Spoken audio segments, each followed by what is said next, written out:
Thank you for watching, liking, commenting, sharing, and subscribing right now.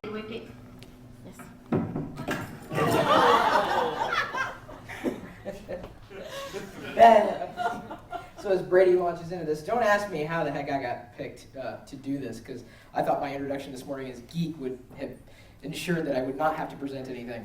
So I promised that I would do 10 ways of live streaming, or 10 ways that live streaming would change your life. Starting with that, which happened live. I was obviously not in the office. Someone happened to record it. That's a link to it that we ended up playing before. So, to begin with, I'm just going to throw some stats at you. In 2007, 5 million unique live viewers watched live.pirillo.com, 2 million viewer hours in total, and 25 minutes per visitor on average, which is an absolutely amazing number.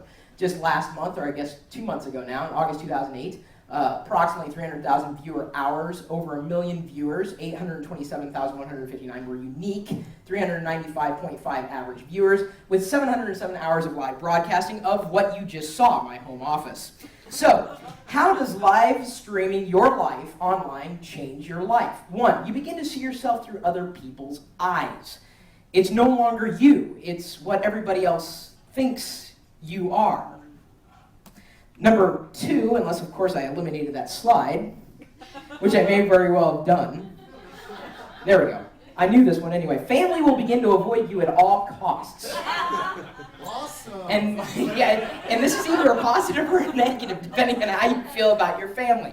Now, I see this in some ways that this is my cave, but that being said, my wife Ponzi, who is recording this video on the flip, this is not being live streamed right now, she will often have my live video pulled in, no matter where she is, so she can keep an eye on me, or as she calls me, husband in a box. Number 3, your life gets a rewind button. So there's many moments that will happen that you will inevitably miss, like the dog falling off the desk. Another moment that I missed was one of my dogs puked on a MacBook Pro that happened to be sitting on the floor. So of course I'm cussing and swearing, and now that has tens of thousands of views on YouTube. Wouldn't have experienced that any other way than if someone else was recording my life. Number 4, your sense of loneliness becomes non-existent. How many here work at home?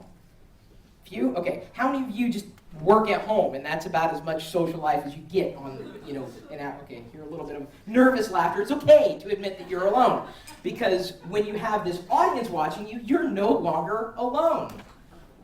Number 5, your privacy is in the world's hands, so it ties into number 4. You can no longer do things without thinking that someone is watching you. That doesn't freak you out after the second week of live streaming. Then it just becomes a part of your life. But you have to kind of leave the camera, even if it's on, if you want any privacy.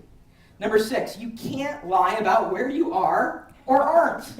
It's kind of freaky, because now, I'm going to get into it in a later slide. Needless to say, people have called just to see if I'm going to pick up. And some people get mad when I don't pick up the phone, because they say, I know you were at your desk. I was, but I was a little busy at the time. I can't lie. Number 7, you monitor your idiosyncrasies like never before. Admit it, you guys do things in the privacy of your own home or home office or wherever that you would never do in front of anybody else. I didn't realize I had a gas problem until it was pointed out to me. I've worked on that, haven't I, babe? But she's not going to say anything. I'm probably going to get in trouble for that. Number 8, the threat of the MPAA, RIA, or DMCA lawsuits is real. I play music, I watch shows. I don't necessarily display the video for everybody to see, but I tell them where they may be able to find it, like at Hulu.com or some official capacity. I also make mention that I get my music legally using a Rhapsody service, but the fact that I am kind of broadcasting means that I could possibly get in trouble. Of course, the dozens of people who may be watching me at any given time probably don't care. Probably don't even care about the music or shows that I watch. Number 9, you can become an event superhero. Yay. So this one came in today. I wasn't planning on live streaming the event here, but since there needed to be, I kind of filled that gap. All you need is a laptop. The service, well, there are plenty of services you can use to broadcast anything for free. I use Ustream.tv to broadcast video. All you need is a little webcam, a microphone, and you're good to go. Well, of course, all right, you need internet connection. I want a 10-second break in his timing to say thank you so much for Chris for giving us a live stream. That does not count against your time. Okay. Number 10, you become more honest with others and yourself. You can't lie to yourself anymore, and you can't lie to others. Yourself is the most important part of that particular statement. You can't lie to yourself. You can't sit there and pretend that the things that you do are not the things that you do. Because people will tell you the things that you do and point out every single thing that you do. Good or bad, mostly bad. How much time do I have left? Like 10 seconds. Damn. I was hoping to answer at least one question. No. What if you changed? What if I changed? Myself. All right, good.